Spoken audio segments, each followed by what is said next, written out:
자, 요한복음 오늘은 17장 전체를 한번 다뤄보도록 하겠습니다. 요한복음 17장 전체에는 예수님이 이 세 가지 기도, 자, 이제 예수님께서 십자가에 달리시기 바로 직전이 되겠습니다. 십자가에 달리시기 직전, 이 사역을 위해서 해야 될 그 일들이 이제 예수님께서 이 땅에서 이제 전달하시고자 하시는 그 마지막 기도, 이 기도의 문맥이 요한복음 17장 세 가지 기도가 되겠습니다. 이 기도를 우리에게 적용되고 또 제자들에게도 또 전달되고 이래 하는 이 일들을 한번 살펴보도록 하겠습니다. 자, 요한복음 55번째 시간이 되겠습니다.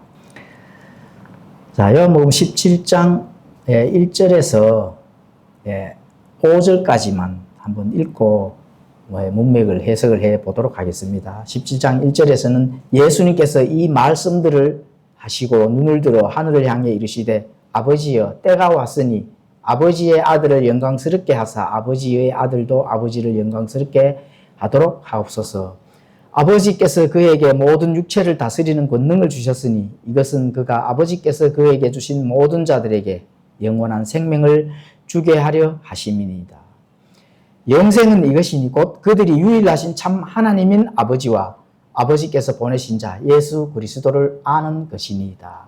내가 땅에서 아버지를 영광스럽게 하였사오니 곧 내가 아버지께 내게 하라고 주신 일을 끝마쳤나이다. 오 아버지여, 세상이 있기 전에 내가 아버지와 함께 가졌던 그 영광으로 이제 아버지와 함께 나를 영광스럽게 하옵소서. 자, 예수님께서 이제 십자가에 달리시기 전 바로 이 가장 위대한 기도, 예수님 자신을 위해서, 제자들을 위해서, 그리고 마지막 한 기도는 누구를 위해서 기도를 했죠? 교회를 위해서 기도를 했습니다. 또 교회에 속한 우리에게 전달되는 그런 기도가 되겠습니다. 이 기도가 얼마만큼 위대한 기도인지 한번 살펴보는 시간 가지도록 하겠습니다.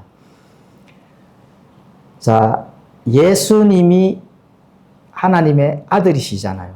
그런데 아버지 하나님과 나누는 그 기도가 공개적으로 이렇게 우리가 알 수 있다 하는 거, 이거 굉장히 위대한 특권이 되겠습니다. 자, 그래서 십자가를 앞둔 예수님은 십자가에서 달리시면 희생자가 될까요? 아니죠. 바로 승리자로서의 그 자격으로 기도를 하셨다. 이렇게 이제 볼 수가 있습니다. 그러면 전체적인 그 기도에 대해서 어떤 구조가 있는지 말씀드리겠습니다. 예수님은 자신을 위한 기도 1절에서 5절까지 이렇게 기도를 하셨습니다. 지상 사역의 완성과 영광을 구하시는 기도, 이 기도를 하셨고 또 6절에서 19절에는 제자들을 위한 기도를 하셨습니다. 제자들을 지켜주시는 것과 또 거룩을 구하는 그런 기도, 제자들에게 전달되는 기도가 되겠습니다. 그리고 20절에서 26절은 교회와 우리를 위한 기도를 예수님께서 하셨습니다. 그래서 그 내용은 성도가 하나가 되어야 된다 하는 그런 부분들, 그리고 장래의 영광을 구하시는 그 기도, 이렇게 세 기도를 하셨다 하는 사실을 우리가 이 문맥에서 알 수가 있습니다. 자, 그러면은 1절에서 5절을 한번 분석을 해 보도록 하겠습니다. 1절에서 5절까지의 핵심 의의가 나옵니다. 이 핵심 의의는 영광, 또 이루시는 일, 그리고 이터널 라이프, 영생입니다. 영생. 그렇죠. 영생. 자, 이 영생은 어떤 건지 우리가 늘 좀 과거에 공부를 많이 했는데 오늘 또 한번 이 문맥에서 예수님께서 직접 하신 말씀이 되겠습니다. 이런 부분들을 한번 살펴보도록 하겠습니다. 자, 첫 번째는 하나님의 영광을 구하는 기도 예수님께서 하셨다. 이런 거는 자신을 위해서 기도한다고 해서 이기적인 것이 아니겠죠, 당연히. 예수님이 왜 영광을 구하는 기도를 하셨을까? 하나님의 영광이기 때문에 그렇습니다. 그 목적은 하나님의 영광을 구하는 것, 그 목적이 바로 자신을 위한 기도가 되겠습니다. 그래서 우리가 주기도문의 첫 문맥이 뭐죠? 아버지의 이름이 거룩히 여김을 받으시오. 이렇게 시작이 되잖아요. 그래서 뭔가 아버지께서의 그 영광을 구하는 그런 것들은 예수님도 하셨다. 자, 그리고 예수님께서는 때를 말씀하셨습니다. 나의 때가 가까이 왔으니 이렇게 말씀하시는 것은 바로 철저한 하나님의 시간표에 따라서 예수님께서 그 명령에 순종을 하셨다. 그렇죠. 구약의 7가지 절기 같은 거 나오잖아요. 7가지 절기에 대한 그것을 완성해 나가신다. 이런 부분들을 알 수가 있습니다. 자, 시편 31편 15절에 가보시면은 내 때가 주의 손에 있사오니 내 원수들의 손에서 나를 구출하시고, 그래서 때가 있다는 겁니다. 때. 그 때에 맞춰서 예수님께서는 정확하게 순종의 그 본을 보이셨다. 그리고 이루셨다. 이렇게 알 수가 있습니다. 자, 여기서 살펴볼 거는 3가지의 영광이 있습니다. 3가지 영광. 그래서 이 본문에 오늘 영광은 총 8번이 나오는데 1절에서 5절까지의 그 영광이 5번이 사용을 예수님께서 하셨습니다. 5번. 자, 사용하신 거는 성육신 이전의 영광이 있는 겁니다. 성육신 이전에. 그러면 성육신 이전에는 영원의 그 시간 안에서 아버지와 함께 계실 때 그 영광. 그렇죠. 세상이 있기 전에 아버지와 함께 가지셨던 그 영광. 이것이 바로 낮아지심을 통해서 잠시 내려놓으셨다는 겁니다. 그 영광을 잠시 내려놓으시고 육신의 몸을 입고 이 땅에 오셨다 하는 거. 자, 우리가 이걸 비유로 한번 생각을 해보신다 하면은 사람이 개미와 대화를 하기 위해서 내가 개미가 된다 하는 거는 이 세상에 좋은 것들 다 내려놓아야 되는 거거든요. 그것과 똑같습니다. 그렇게 예수님께서는 하셨다. 그리고 지상 사역의 영광을 구하셨다. 아버지께서 맡기신 일을 온전히 완수함으로써 아버지께 돌려드린 영광입니다. 아버지께 돌려드린 영광. 그리고 나머지 한 가지가 또 있죠. 십자가와 부활의 영광이 있습니다. 자, 인간의 관점에서 보면은 갈보리는 인간 죄악을 드러내는 일입니다. 그런데 하나님의 관점에서는 하나님의 은혜와 영광이 가장 충만한 때, 이럴 때 예수님께서 순종을 하시고 이를 완전히 끝을 내셨다 하는 것, 죄를 완전히 제거를 하셨다는 거거든요. 그렇게 3가지 영광이, 자, 1절에서 5절에까지 내용 안에서 나타난다. 이런 부분들을 알 수가 있습니다. 자, 그리고 이제 아버지께서 예수님에게 주신 선물이 있습니다. 사랑의 선물입니다. 아버지께서 우리에게 주신 그 선물, 은혜와 긍휼, 이런 부분들을 있지만 보통 예수님에게 선물을 주셨다는 거예요. 아버지가 예수님에게 주신 선물이 뭘까요?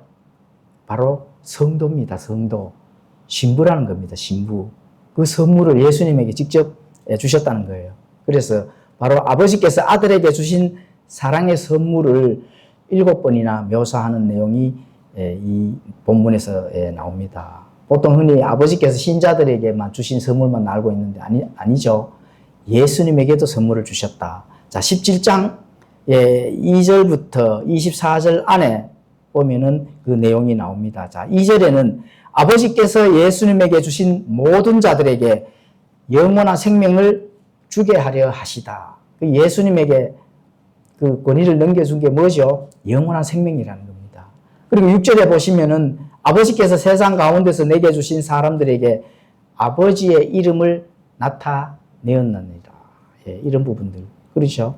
그리고 6절에 또 같이 더불어 나오는데 그들은 아버지의 것이었는데 아버지께서 그들에게 내게 주셨으며 그들은 아버지의 말씀을 지켰나이다.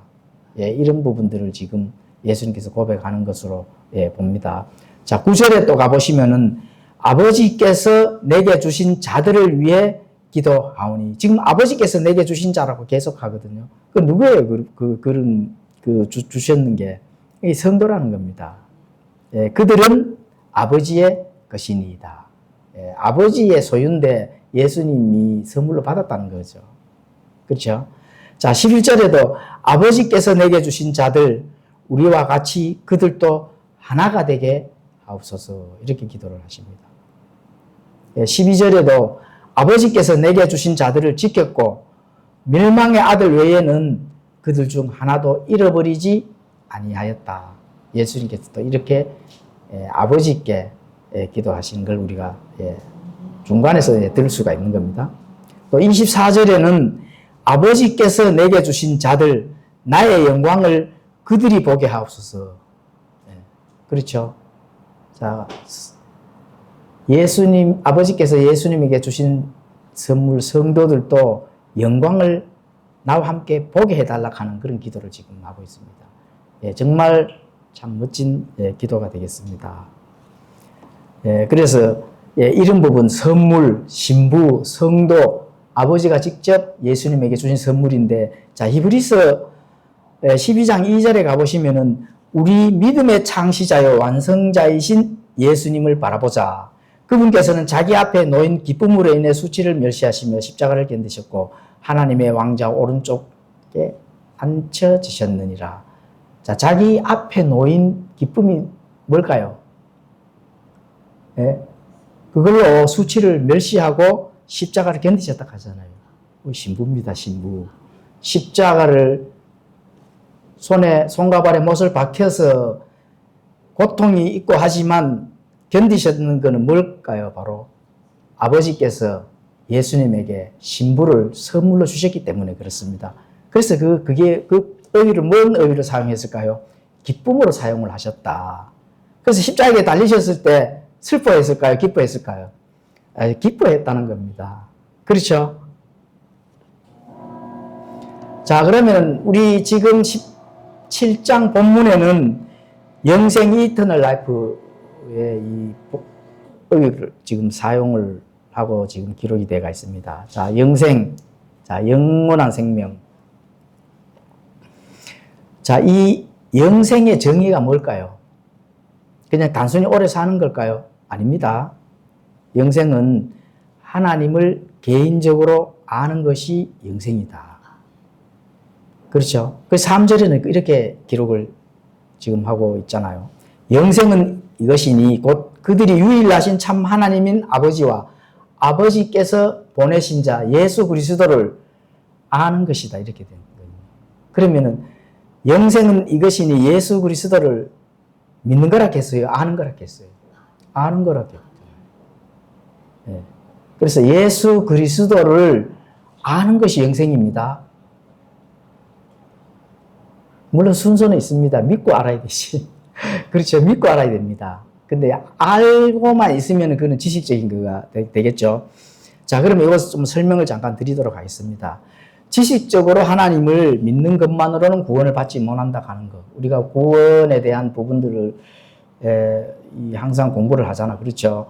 그래서 야고보서 2장 19절에도 가보시면은 내가 하나님이 계신 줄 믿으니 그것은 잘하는 일이다. 마귀들도 믿고 떤다. 이런 말씀을 하십니다. 근데 마귀도 하나님을 믿습니다. 하나님을 믿어요, 마귀도. 그런데, 자, 그러면은, 하나님을 믿으면은, 하나님과 마귀 사이에 인격적인 관계를 맺을 수 있을까요, 없을까요? 인격적인 관계를 맺을 수가 없는 거죠. 그렇죠? 마귀는 이미 어디로 가기로 결정이 나 있어요.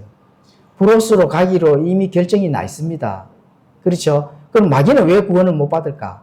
루시퍼는 왜 구원을 못 받을까? 루시퍼를 추종하는 이 많은 타락한 천사들은 왜 구원이 없을까? 그런 자들은 죽지를 못하기 때문에 그렇습니다. 죽음이 없어요. 그렇죠? 우리는 하나님께서 첫 번째로 주신 선물이 뭐예요? 죽을 수 있다 하는 거. 그래서 우리는 구원을 받을 수 있는 자격이 되는 겁니다. 예수님과 함께 죽을 수 있는 거. 마귀가 예수님과 함께 죽을 수 있어요, 없어요? 이건 이미 영원한, 영존하는, 그렇죠?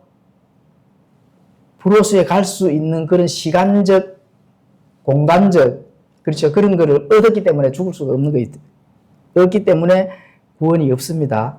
자, 그래서 마귀도 인격적인 관계를 맺을 수가 있으면 구원을 받을 수 있는데 맺을 수가 없다. 그래서 야고보서 2장의 19절에 그렇게 말씀을 하고 있습니다. 자, 아담 안에서 패배자로 태어난 신분에서 벗어나 그리스도 안에서 승리자로 어떻게 될까요? 다시 태어나야 된다 하는 거. 그렇죠. 다시 태어난다 하면은 영생은 이것이니 영원한 생명을 우리가 가지고 살 수 있다 하는 거. 이게 이제 하나님께서 우리에게 주신 신분이다. 신분. 자, 그러면은 신분과 교제에 대해서 설명을 드리겠습니다. 우리가 다시 태어나면은 하나님의 이 이터널 라이프, 영생, 이걸 소유하는 건 신분입니다. 신분. 그리고 하나님과의 직접적인 교제를 할 수 있는 것은 뭘까요? 예수 그리스도를 아는 것이다. 이게 지금 이 대목에서 정확히 그렇게 말씀을 하는 겁니다. 자, 그래서 성경에서 구원은 단 한 번 이루어지는 법적 신분입니다. 계속 구원이 이루어 나가는 게 아니에요. 그리고 그 신분의 그 자격이 단 한 번에 이루어지는 건다. 그리고 예수 그리스도 피를 믿음으로 즉시 지옥의 형벌에서 벗어나고 또 하나님의 자녀가 되는 것이 성경이 가르치는 그 영원한 생명을 소유할 수 있는 자격이 되는 겁니다. 자, 그러면은 3절의 영생은 단순히 머리로 동의하는 지식이 아니라 하는 거. 그렇죠. 신분을 얻었으면은 하나님과 지속적인 관계를 유지를 하고 교제를 해야 된다 하는 거. 이게 바로 아는 것이다. 모르면 교제할 수 없습니다. 지금 그 뜻을 설명을 하는 거거든요. 그래서 구원은 신분 변화, 영생은 바로 아는 것. 영생은 이것이니 예수 그리스도를 아는 것이다. 이렇게 보시면 됩니다. 그래서 태어난 자녀가 하나님께서 주신 생명을 누리는 것이다. 그렇죠? 구원을 받기 위해서 우리가 사는 게 아닙니다. 하나님께서 주신 생명을 누리기 위해서 이 땅에서부터 누리기 위해서 그렇게 이 신앙의 여정을 가야 된다 하는 거. 지금 예수님께서 기도 중에 우리가 알 수 있는 겁니다. 자, 구원받은 신자라도 하나님과 교제, 만약에 아는 것이 없다 하면은 신분을 가지고 있으면서도 이 땅의 삶의 여정에서 영적인 풍성함을 전혀 누릴 수가 없는 수도 있습니다.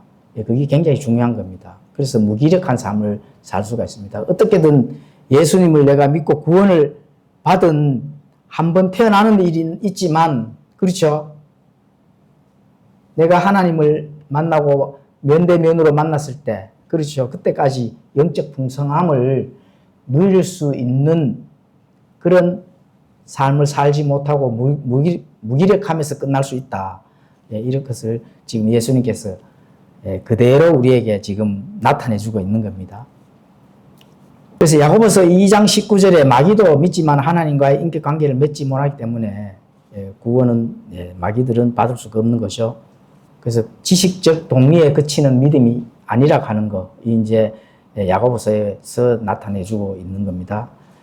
자, 그리고 이 구원받은 자라면은 당연히 하나님을 알아가야 될 그런 노력을 하셔야 된다. 그리고 그 실제적인 삶이 바로 영생의 본질적인 뜻이고 의미다. 그리고 그게 증거고 실제이다. 이걸 지금 예수님께서 우리에게 전달해 주고 있는 거거든요. 그래서 요한 1서 2장 3절에 가보시면은 우리가 그분의 명령들을 지키면 이것에 의해 우리가 그분을 알고 있음을 우리가 아느니라. 이렇게 지금 말씀합니다. 명령들을 지키면 우리가 그분을 안다는 거예요. 그리고 어떻게 해요? 우리가 그것을 믿고 있다 하는 것도 다 알고 있다. 이렇게 이제 말씀합니다. 모른다면은, 그렇죠. 현재 삶에서 내가 구원을 받았는지, 아니면은 내가 지금 앞으로 열심히 종교 심으로서 하나님께 잘 보여서 구원을 받아야 될 것인지, 지금 이래서 지금 헛수고를 하는 많은 종교적인 신자들이 많다. 그게 아니라는 겁니다. 성경에서는. 명령들을 지켜나가려고 하면은 예수 그리스도를 풍성하게 알아야 된다고 하는 거. 그래서 우리가 성경 공부를 부지런히 하는 겁니다. 하나님 아버지에 대해서, 예수 그리스도에 대해서 우리에게 전달하고자 하는 성경 안에 있는 한 글자 한 글자 변개되지 아니하고 삭제되지 아니하는 그 하나님의 출발어가 우리에게 도착될 때까지 그 말씀들을 하나하나 우리가 배우고 지금 나가고 있는 겁니다. 자, 요한복음 17장 6절에서 12절까지도 한번 단원을 분석해 보도록 하겠습니다. 여기에는 아버지의 이름이 등장합니다. 6절과 12절에 보면은 내가 그들과 함께 세상에 있을 때에 아버지의 이름으로 그들을 지켰나이다. 이렇게 말씀합니다. 아버지의 이름은 곧 아버지의 본성을 우리가 알 수가 있는 거거든요. 아버지의 이름은 아버지의 본성이나 똑같습니다. 인격체 그 자체를 이름으로 지금 우리에게 전달해 주고 있거든요. 그래서 예수님께서 단순히 이름이다, 여호와다, 뭐 이런 이름을 나타내 주려고 하는 게 아니거든요. 하나님이 어떤 분이신지 삶과 사역으로 예수님께서 본을 보여주셨다 하는 거. 이거 우리 성경 기록을 통해서 알 수가 있잖아요. 그래서 예수님을 보면은 누구를 알 수가 있어요? 아버지를 알 수가 있는 겁니다. 그래서 구약의 여호와, 바로 신약에는 뭐로 나타낼까요? 아버지로 표현을 하시잖아요. 예수님께서 그렇게 바로 직접 우리에게 가르쳐 주시잖아요. 구약에서는 아버지라는 뭐 의미 있습니까? 없잖아요. 그렇죠. 신약에서는 예수님이 직접 본을 보여주신 걸 뭘 보여주셔요? 아버지라는 의의를 사용하셨다.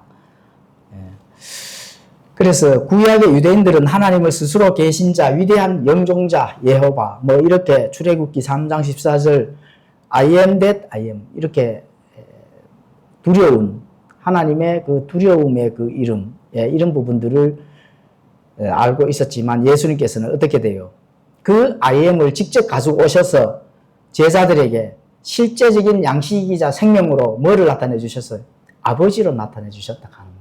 지금 이거 이 문맥에서 예수님의 기도에서 우리가 그대로 중간에서 어떻게 해요? 염탐을 하고 있잖아요. 아버지와 예수님과의 그 기도를 우리가 어떻게 알 수 있을까? 성경 기록을 통해서 지금 알 수가 있는 거거든요. 그렇죠? 자, 그래서 이제, 자, I am the bread of life.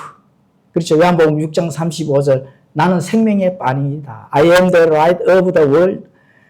요한복음 8장 12절. 나는 세상의 빛이다. I am the good shepherd.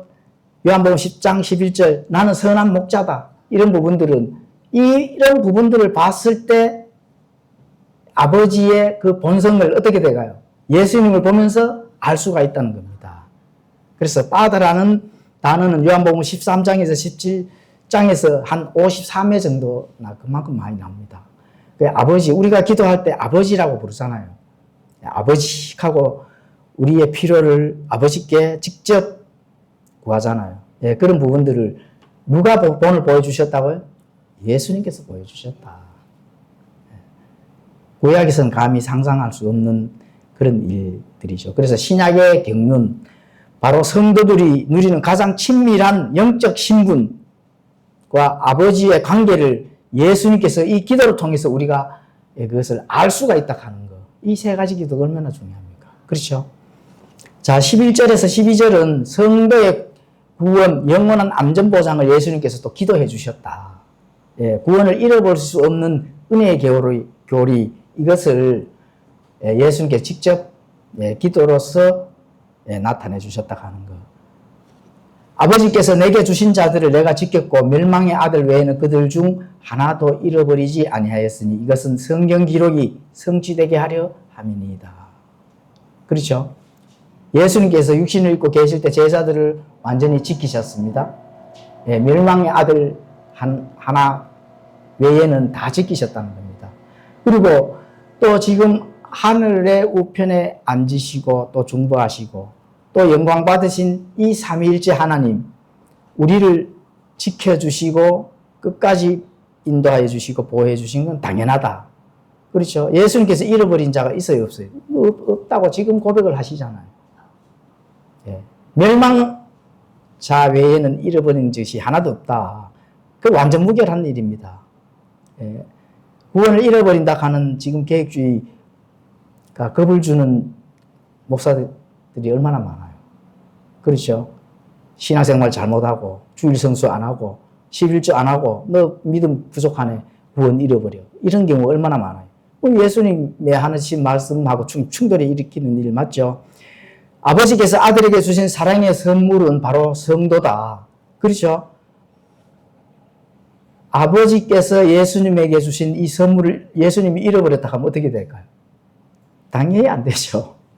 근데 구원을 잃어버리면 될까요? 안 될까요? 안 되죠. 자, 연약하고 흠이 많음에도 우리 주님은 우리를 통해 영광을 받으셨거든요. 예수님이 혼자 무인도에서 사역을 하시고 영광 받으셨을까? 아닙니다. 우리를 통해서 영광을 받으셨는데 우리를 잃어버린다고? 예, 그런 교리가 어디서 나왔을까요?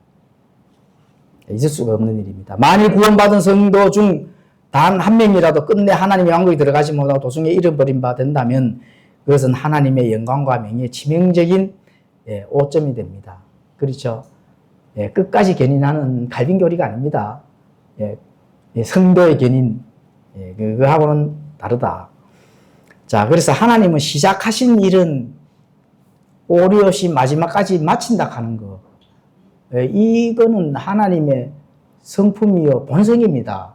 인격인데 뭐 성도의 견인이 왜 필요할까요, 거기? 자, 이 땅에서 구원받은 성도가 누려야 할 영적 자원들이 있습니다. 예수님께서 그 기도 중에도 우리가 다 나타나 보여주는 것은 자, 7, 8절에 기록된 말씀입니다. 바로 우리의 믿음과 확실한 보증을 말씀을 통해서 해주신다 하는 거. 7, 8절에 또 그렇게 기록이 되어 있습니다. 또 아들의 중보기도 로마서 8장 34절에 가보시면은 그렇게 기록이 되어 있고 또 히브리서 4장 14절에서 16절 가보시면은 또 중보 기도가 또 그렇게 기록이 되어 있습니다. 그리고 우리가 실제 영적 자원, 하나님께 주신 자원들을 누려야 되는 겁니다. 누려야 될 영적 자원들입니다. 기록된 말씀, 예수님께서의 그 중보 기도, 그리고 실제 이 지역교회에 구원받은 지체들, 하나가 된 지체들이 어떻게 돼요? 교제를 한다 하는 거. 이게 영적 자원이잖아요. 그렇죠? 성경에서 고립된 단독 성도란 존재할 수가 없습니다. 예수님이 발을 씻겨주시는 그 본을 통해서 서로 격려하고 붙들어주고 지역교회 성도의 교제 속에서 안전하게 자라가도록 예수님께서 그렇게 본을 보여주셨다. 그렇죠? 그래서 그런 예수님께서 설계하신 일에 오류나 오점이나 부족한 게 있을 수가 없다. 그렇죠? 그리고 멸망의 아들 외에는 이렇기 때문에 멸망의 아들은 결국 그는 제외가 됐습니다. 그건 누구예요? 가룟 유다가 되겠죠. 멸망의 아들, 즉 그리스도. 이건 나중에 또 다시 한번 공부를 해보도록 해보겠습니다. 자, 그러면 요한복음 17장 13절에서 19절에 대한 단한 분석을 한번 살펴보도록 하겠습니다. 13절에서 14절, 하늘에서 온 가장 소중한 하나님께서 예수님께서 그 기도를 통해서 알 수가 있습니다. 하늘에서 온 가장 소중한 선물이 뭘까요? 하나님의 말씀입니다. 그 말씀이 우리에게 오는 경로는 아버지의 그 명령, 그렇죠? 그리고 예수님을 받고 또 예수님은 제자들에게 또 사도들에게 이렇게 많은 부분들을 성경을 완성하고 또 그 사역을 완전하게 끝마치는 그 일을 통해서 그리고 이후에 번역돼서 우리가 읽을 수 있는 이 하나님의 말씀, 이건 누가 했을까요? 바로 성령님이 하셨는 겁니다.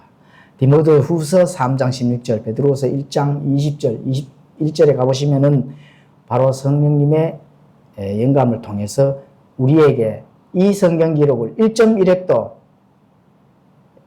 똑같은 아버지가 단 한 번 전달하신 그 말씀을 우리 손에 쥐어 주셨다. 이런 부분들을 알 수가 있습니다. 바로 보존해 주셨다는 겁니다. 그래서 우리는 결코 하나님의 말씀을 가볍게 여기면은 안 된다 하는 거. 그렇죠? 자, 그래서 이긴 자들은 이 말씀을 일상 속에서 어떻게 사용해야 될지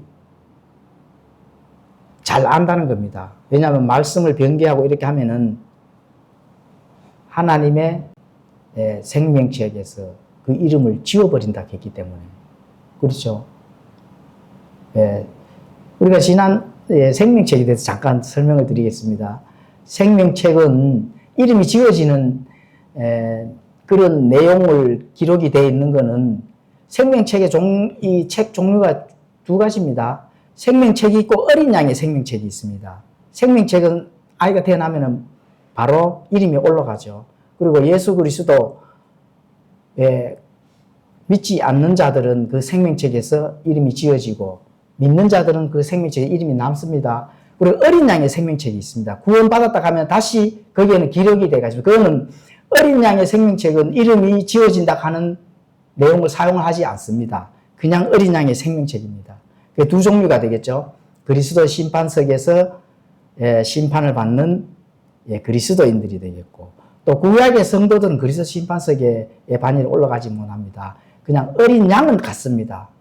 구약의 성도들, 신약에는 예수 그리스도의 신부들, 그렇죠? 이 두 부류가 어린 양의 생명책에 이름이 올려져 있는 그 생명책은 지워진다 하는 말씀은 전혀 없습니다. 근데 그냥 생명책은 지워집니다. 예수님 믿지 않는 자들은 그냥 삭제가 되는 겁니다. 그런 걸 이제 알 수가 있고, 말씀이 우리를 이기게 하는 네 가지 동력이 있습니다. 이거는 예수님이 넘치는 기쁨을 우리에게 공급을 해 주신다는 겁니다. 13절에 그렇게 또 기록이 되어 있습니다. 왜냐하면 예수님은 깊고 변함없는 기쁨의 소유자이셨기 때문에 그렇습니다. 예수님은 우시는데 기쁨은 내적인 거거든요. 그냥 우리가 웃는다 하는 거는 그는 외적인 외형에서 나타나는 거고, 예수님은 어떻게 해요? 우시는 거는 외적으로 나타나는데 웃으신 거는 우리 성경 기록에 없잖아요. 그런데 기쁨이라 하는 거는 내적인 거거든요. 그렇죠? 내적인 거. 그래서 내적 그 성품에서 나타나는 건데, 이 죄 많은 세상에서 일시적인 즐거움이 아닙니다. 이 기쁨은 바로 상황에 따라 흔들리지 아니하는 내면의 바로 힘이다. 이게 기쁨이거든요. 그래서 기쁨을 얼마만큼 우리가 하나님의 말씀에 의해서 많이 담았는가. 예수님과 함께 만났을 때 그 기쁨을 예수님과 함께 우리가 나누는 때가 온다는 겁니다. 그게 어느 때예요? 바로 그리스도 심판석이 되는 겁니다. 물론 영원무궁토록 좋은 것들을 함께 예수님과 함께 영원무궁토록 나누게 되겠죠. 그렇죠? 자, 그래서 느헤미야 8장 10절 후반부에 가보시면은 주의 기쁨이 너희의 힘이니라 이렇게 말씀합니다. 자, 주의 기쁨. 그렇죠? 주님의 기쁨이 있다는 겁니다. 자, 그리고 하나님의 사랑을 예수님께서는 어떻게 돼요? 확증해 주셨다. 하나님 아버지께서 너희를 사랑한다 하는 거, 이런 거 누가 확증해 주셨을까요? 예수님이 확증해 주셨다. 그렇지만 세상은 우리를 미워하잖아요. 그런데 왜 우리가 세상에서 미움을 받느냐? 우리가 세상에 속해져 있지 않기 때문에 그렇습니다. 요한복음 15장 18절에서 19절, 로마서 12장 2절에 가보면 그렇게 기록이 되어 있습니다. 그리고 세상과 맞설 수 있는 유일한 무기가 뭘까요? 성령님의 말씀을 통해 우리에게 조명해 주시는 그 진리라는 겁니다. 진리. 말씀의 검이 되겠죠. 그래서 세상과 맞설 수 있도록 하나님의 말씀의 검으로 무장을 해야 된다. 말씀은 세상의 속임수, 위험한 뜻을 일일이 폭로를 해 주는 거거든요. 그래서 모르면은 그 세상에 속아 넘어간다 하는 거. 자, 이렇게 말씀합니다. 자, D.L. 무디가 좋은 말을 남겨서 제가 한번 가지고 와봤습니다. 이 책이 당신을 죄로부터 멀어지게 하든지 아니면 죄가 당신을 이 책으로부터 멀어지게 만들 것이다. 이 책은 성경이 되겠죠. 그렇죠? 그 성경을 가까이 하면은 죄로부터 멀어지든지 아니면 죄가 당신을 이 책으로부터 멀어지게 한다는 겁니다. 그만큼 하나님의 말씀이 두렵고 소중하고 하나님의 말씀의 그 검으로 이 세상을 이겨야 된다 하는 거 알 수가 있습니다. 자, 거룩한 삶을 위한 권능, 능력을 우리가 힘입게 된다는 겁니다. 이 말씀을 통해서. 그래서 성도의 안전보장에 이어 하나님께서 거룩을 설명을 해 주시는데 예수님의 기도에서 우리가 그걸 알 수가 있는 거죠. 자, 거룩은 뭘까요? 내가 우아하고 고귀하고 뭔가 깨끗하고 이런 게 거룩일까요? 아닙니다. 위치를 말씀하는 겁니다. 더러운 것, 속된 것, 그래서 하나님의 위치로 옮겨지는 게 거룩인 겁니다. 내가 아무리 더러워도, 그렇죠? 위치가 하나님의 위치라 하면은 거룩한 거죠. 분리되는 게 거룩이지 내 자신의 육신적인 세상에서 나타나는 게 고귀하고 존귀하고 이런 게 거룩이 아닙니다. 예? 그런 걸 나타내려면 저 가톨릭 교회 가면은 굉장한 거룩이 보이죠. 그렇죠. 하나님의 위치, 내 모든 것이 더러워도 하나님의 위치에 속해져 있다 하면은 거룩한 자입니다. 그게 그 거룩입니다. 참된 거룩은 오직 하나님의 말씀을 통해서만 가능하다 하는 거. 이렇게 지금 말씀합니다. 그래서 예수님께서 우리를 세상에 남겨두신 이유가 뭘까요? 예수님이 세상에 우리를 남겨두고 예수님 혼자 가셨잖아. 그렇죠?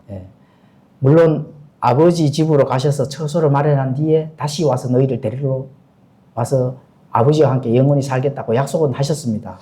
그런데 그 기간 동안 우리는 뭐를 해야 될까요? 세상 안에서 구별된 삶의 훈련이 필요하다는 거예요. 훈련을 받으라고 지금 그 훈련의 기간이다. 그렇죠? 그래서 거룩해지기 위해서 산속으로 들어가거나 영적 고립을 하는 것은 해결책이 아니다. 그래서 중들이 산에 가고 지금 중만 산에 있는 게 아닙니다. 예수님 믿고 교회 산에 가서 촛불 켜고 그런 게 해결책이 아니라고 하는 거. 그리고 또 어떤 교회는 날이면 날마다 신부단장 해야 된다고 하시는 그런 교회가 많습니다. 껍데기 신부단장 아무리 치료를 해도 안 된다 하는 거. 이거 지금 예수님께서 지금 우리에게 전달해 주고 있습니다. 그래서 참된 거룩은 하나님의 말씀을 통해서 내적 변화가 일어나야 되는 것이 외적으로 보여주기식 거룩이 될까요? 안 되죠. 자, 그리고 18절에서 19절에 가보시면은 증인으로서 세상을 향해 파송되었다. 예수님도 증인으로서 이 땅에 오셔서 본을 보여주셨거든요. 아버지의 명령을 수행했지만 사람들에게 완전하게 본을 보여주셨다. 아버지께서 나를 세상에 보내신 것 같이 나도 그들을 세상에 보내었고 또 내가 그들을 위해 나 자신을 거룩히 구별하오니 이것은 그들도 진리로 거룩히 구별되게 하려 함이니이다. 예수 그리스도의 완전하게 이루신 일을 통해서 우리도 거룩하게 구별되도록 진리를 통해서 거룩하게 구별되도록 진리는 내적 위치가 바뀌는 겁니다. 진리를 받는다 하는 것은 내가 겉모양으로 신부단장하는 것이 아니고 내적 출발선, 내적 완전히 체인지되는 것이 있어야 된다는 거거든요. 그게 거룩하게 진리로 구별하는 거다. 예수님께서 지금 그렇게 기도를 지금 하고 계신다는 겁니다. 거룩은 영적인 우월감이나 뽐내거나 보여주기식 행위가 아니다. 이렇게 볼 수가 있습니다. 그래서 세상 속에서 그리스도를 대변하는 증인으로 복음을 전하는 것이 바로 거기에 나타난 겁니다. 나의 거룩을, 위치를 새 사람들에게 알려주는 거거든요. 그게 참된 거룩이거든요. 거룩할 성자는 아무나 붙이는 게 아닙니다. 성도와 성경 두 가지 말고는 그 성자 붙이는 데는 아무것도 없다. 그렇죠? 성전, 제1성전, 제2성전, 빨리 그 교회에서 탈출을 해야 된다. 오늘날 성전이 어디 있습니까? 그냥 공부하는 것이지. 성도들이 교회이기 때문에 그 두세 명이 모이는 구별된 성도들이 있으면 예수님께서 함께 하신다 하는 거. 그게 중요한 것이 건물이 무슨 성전에서 양잡고 소잡은 거예요. 이것이 아니다 하는 거 우리는 알고 참된 거룩은 진리 안에서 순종해야 된다 하는 거를 알 수가 있습니다. 그래서 보여주기식은 안 된다. 이걸 알 수가 있습니다. 세상 속에서 주님의 명령을 수행하는 바로 군사들이 모이는 장소가 그냥 그 장소입니다. 장소. 그렇죠? 학교입니다. 학교. 자, 빌립보서 1장 7절에 가보시면 내가 너희 모두에게 대해 이렇게 생각하는 것이 합당하니 이는 너희가 내 마음속에 있기 때문이라. 나의 결박된 것과 복음을 변호하고 확증하는 일에 너희는 다 나의 은혜에 참여한 자들이라. 예수 그리스도의 은혜에 참여하고 사도 바울이 세운 그 교리에 참여를 한다 하면은 변호사로서의, 그렇죠? 복음의 변호자로서 역할을 잘 감당해 나가야 된다 하는 거. 이게 중요한 거거든요. 신부단장 하기 위해서 날이면 날마다 모아가지고 예, 문제거리 만드는 거, 그 무슨 거룩입니까, 그게. 예, 그렇게 하면은 은혜에 참여한 자들이 아니라 은혜를 더럽히는 자들이다. 저는 감히 그렇게 전달하고 싶습니다. 자, 그러면 요한복음 17장 20절에서 23절의 단원을 분석해 보도록 하겠습니다. 21절은 이것은 그들이 다 하나가 되게 하려 함이니이다. 아버지여, 아버지께서 내 안에, 내가 아버지 안에 있는 것 같이 그들도 우리 안에서 하나가 되게 하사 아버지께서 나를 보내신 것을 세상이 믿게 하옵소서. 육신이 아닌 성령의 하나됨입니다. 육신, 바로 영적 일치가 되는 건데, 육신이 하나가 되면 큰일 납니다. 참된 화평은 인종이나 피부색, 능력, 이런 육신적 외형에 있는 것이 아니고 다시 태어난 성도 안에 내주하시는 그리스도의 영광의 그 기초가 돼줘야 된다 하는 거. 그 내적 변화가 확실하게 된 그런 구원받은 자들, 이런 자들이 하나가 돼야 된다 하는 거. 그렇죠. 예수님은 둘이 되라 하지는 않거든요. 우리가 아버지와 성령님과 또 아버지와 예수님과 성령님은 뭐라고 합니까? 한 하나님이라고 하잖아요. 하나입니다. 신적인 측면에서 하나죠. 인격적인 측면에서는 삼위가 되는 거고. 그렇죠? 자, 그러면은, 자, 늑대가 양을 괴롭히는 것은 이상한 일일까요? 아닐까요? 이상한 일이 아닙니다. 양이 양을 괴롭히는 것은 기괴한 일이죠. 양이 양을 괴롭힌다. 자, 이 말이 왜 나왔을까? 하나가 돼야 된다네. 하나가 돼야 된다. 기독교라는 것이 기독교라고 하지만 그 안에 보면은 양의 탈을 쓰고 양을 괴롭히는 자들이 너무 많습니다. 그래 교리도 다르고 뭐도 다르고 참된 복음이 아니라 괴롭히는 복음이 되는 사람들이 너무 많다는 거예요. 지금 그 말을 하시는 거거든. 그냥 바깥에서 정말 이 세상이 기독교를 탄압하면은 진리로 무장해서 싸우면 되는데 어떻게 해요? 양이라 하면서 양을 어떻게 될까요? 괴롭히는 자들이 너무 많다는 거예요. 지금 예수님께서 지금 그 기도를 하고 있는 거거든. 그게 하나가 돼야 된다 하는 거. 그렇죠? 절대로 하나님께서 한 번 전달된 복음을 믿어야 된다. 이 복음도 예수님하고 비슷하고 저 복음도 이거 안 됩니다. 한 번 전달된 복음을 바르게 믿고 바르게 구원받고 바르게 성장해서 예수님을 만나야 된다 하는 거. 지금 그거 말씀하는 거예요. 그래야만 그리스도인들이 서로 하나가 됐을 때 사랑하고 화평을 누릴 때 예수님께서 영광을 받으신다. 그것만 영광. 왜 너희들의 그 참된 복음을 가지고 세상에서 인내하고 참고 했을 때 내가 영광 받았다 아버지께. 그 영광을 어떻게 돼요? 예수님이 우리가 나중에 함께 누린다 하는 거예요. 그때를 기다려야 된다는 겁니다. 그러면 바른 예배, 바른 하나님께서 주시는 그 진리를 지키고 나가야 되는 건 당연한 거죠.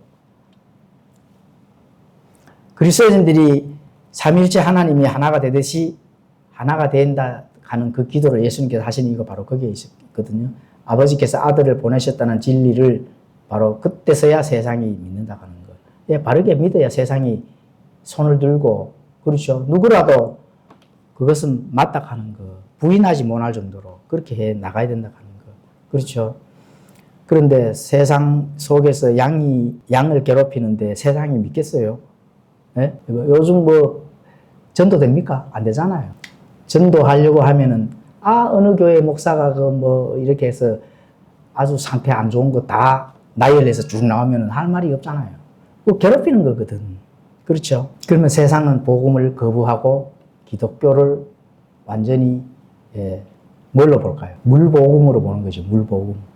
그러면 안 된다. 자, 그러면은 잘못된 하나가 있죠. 오늘날 뭐가 있을까요? 바로 에큐메니칼. 이걸로 육신적인 하나가 되면 안 된다. 이 교도들과 함께 하나가 될 수 있을까요? 없을까요? 안 되죠, 당연히.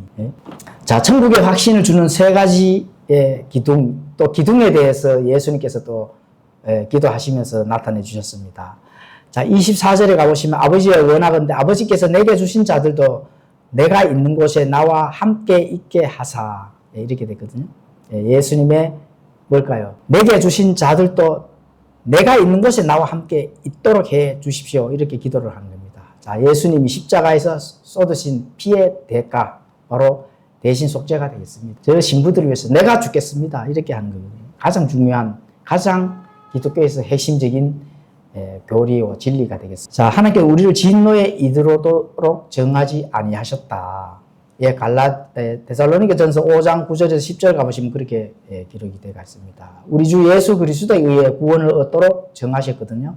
그분께서 우리를 위해 죽으셨으니 이것은 우리가 깨어 있든지 자고 있든지 자신과 함께 살게 하려 하심이라. 예수님의 그 간절한 같이 살기 위해서 아버지께서 내게 주신 그 선물을 하나도 잃어버리지 않고 영원히 같이 살게 하기 위해서 어떻게 됐을까요? 예수님이 대신 십자가에서 달려서 모든 일을 끝내셨다. 이렇게 지금 확신을 우리에게 주는 기도를 지금 예수님께 하고 있습니다. 그리고 또 부활하여 승천하는 약속도 해주셨다. 처소를 예비하고 다시 오겠다는 약속. 요한복음 14장 1절에서 6절에 그렇게 또 기록했습니다. 한번 읽어보도록 하겠습니다. 너희는 마음에 금심하지 말라. 하나님을 믿고 또한 나를 믿으라. 내 아버지 집에 거할 곳이 많도다. 그렇지 않으면 내가 너희에게 말해 주었으리라. 아버지 집이 뭐 없고 이러면 내가 미리 말해 주겠다는 거죠. 그렇지 않다는 거거든요. 내가 너희를 위해 처소를 예비하는데 가서 너희 처소를 예비하면 내가 다시 와서 너희를 내게로 받아들여. 내 있는 곳에 거기에 너희도 있게 하리라. 이렇게 약속을 해 주셨습니다. 우리는 기다리면 되거든요. 기다리면 된다. 이렇게 알 수가 있습니다. 그리고 예수님께서 지금도 중보하고 계신다 하는 것, 성도가 아들의 영광을 보게 해달라는 기도를 지금 17장 24절에 가보시면 그렇게 기도를 하잖아요. 아들의 영광. 그게 예수님께서 우리를 위해서 우리도 그 영광을, 아들의 영광을 보게 해달라고 대신 중보 기도해 주시는 거. 24절에 이렇게 기도를 하고 있는 걸 우리가 지금 중간에서 캐치를 해서 알 수가 있는 거죠.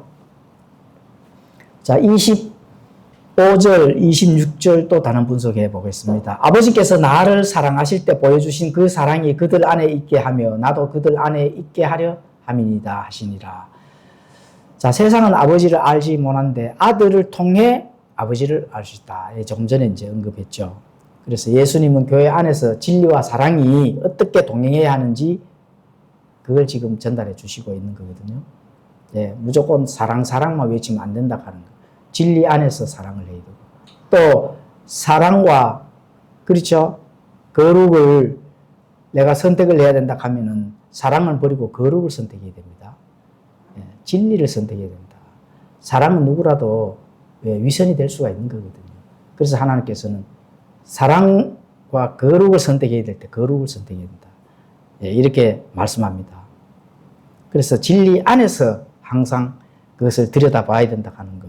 그걸 지금 정의해 주시고 계십니다. 오히려 사랑 안에 진리를 말하며 모든 일에 성장하며 그분께 다다르게 하려 합니다. 그분은 머리시니 곧 그리스도시다. 에베소서 4장 15절에 가면 이제 이렇게 기록이 있습니다. 사랑이 없는 진리는 잔인하고 또 진리가 없는 사랑은 뭐가 될까요? 위선이 된다. 그래서 항상 진리 안에서 들여다보면서 그것을 합당하게 사랑을 해야 된다고 하는 거예요. 그래서 지식만 있으면 교만해지고 사랑만 있으면 분별력이 없는 잘못된 판단을 할 수가 있다 하는 거. 지금 예수님의 기도에서 지금 우리에게 전달해 주거든요. 그래서 반드시 기록된 말씀 안에서 균형 있게 신앙의 여정을 가야 된다 하는 거. 그걸 지금 말씀해 주시고 계십니다. 자, 결론을 말씀드리겠습니다. 우리 마음속에 새겨야 할 주님의 4가지 영적 우선순위.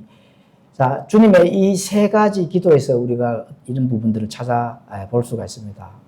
첫 번째는 하나님의 영광을 예수님께서 구하고 그 예수님께서 우리와 함께 나누신다고 약속을 했으니까 굉장히 중요한 말씀이 되겠습니다. 그리고 성도의 거룩함, 그리고 교회가 하나가 되는 것. 그렇죠? 자, 잃어버린 이 세상을 향해 예수님께서 우리에게 전달해 주신 그 바른 복음을 전달해야 되는 그 사명도 함께 예수님께서 지금 우리에게 전달해 주고 있습니다. 그래서 이런 부분들을 잘 생각하셔서 해야 되는 이유가 바로 성도는 그리스도 심판석에서 우리의 일에 대한 최종 보고서를 제출해야 된다. 하나님 앞에. 그렇기 때문에 그리스도의 심판석, 그리스도의 심판석 개혁주의에서는 이게 뭔 심판석인지 아는 사람이 잘 없더라고요. 흰 왕자 심판과 그리스도 심판, 심판은 2 종류가 있습니다. 그래서 그리스도의 심판석은 하나님께서 아버지께서 예수님에게 선물로 주신 신부들, 그 신부들이 모여서 내가 얼마만큼 기쁨을 함께 나누고 말씀대로 잘 지키고 그 믿음을 행해 나가는 건지 이런 부분들을 보고서를 제출하는 자리다. 그래서 나의 죄를 심판하는 게 아닙니다. 내가 행한 일을 하나님께서 고린도전서 3장입니까? 거기 가보시면은 나의 행한 일들을 불러 태워보는 겁니다. 그때 내가 얼마만큼 낙심할 수도 있습니다. 잘했는지 못했는지 나의 일을 태워보는 거기 때문에. 그렇죠. 그래서 그리스도는 심판서 그만큼 중요하다 하는 거, 이런 부분들을 예수님의 이 세 가지 기도 제목에서도 알 수가 있습니다. 그날에 우리 모두가 주님이 요한복음 17장 4절에 하셨던 그 고백처럼 우리도 그리스도 심판석에서 기쁘게 올려드릴 수 있어야 한다 하는 거. 이 부분들을 지금 이 대목에서 17장 문맥에서 알 수가 있습니다. 요한복음 17장 4절이 핵심 구절이거든요. 예수님의 기도 중에. 자, 내가 땅에서 아버지를 영광스럽게 하였사오니 곧 내가 아버지께서 내게 하라고 주신 일을 끝마쳤나이다. 예수님께서 모든 일을 끝마치기 전이잖아요. 그런데 이미 끝마쳤다고 말씀하시는 거거든. 이 말씀이 앞으로 해야 할 이 대언의 말씀도 1.1획도 어떻게 돼요? 오류가 없기 때문에 다 실행이 되는 것은 당연한 일입니다. 근데 오류가 있다고 성경에 이 비평학자들이 헛소리를 하는 거죠. 내가 없는 자들이죠. 그래서 주신 일을 끝마쳤나이다. 이렇게 미리 말씀하시는 거거든요. 끝을 냈잖아요. 그렇죠. 그리고 이게 사도 바울의 고백도 그렇게 기록이 되어 있습니다.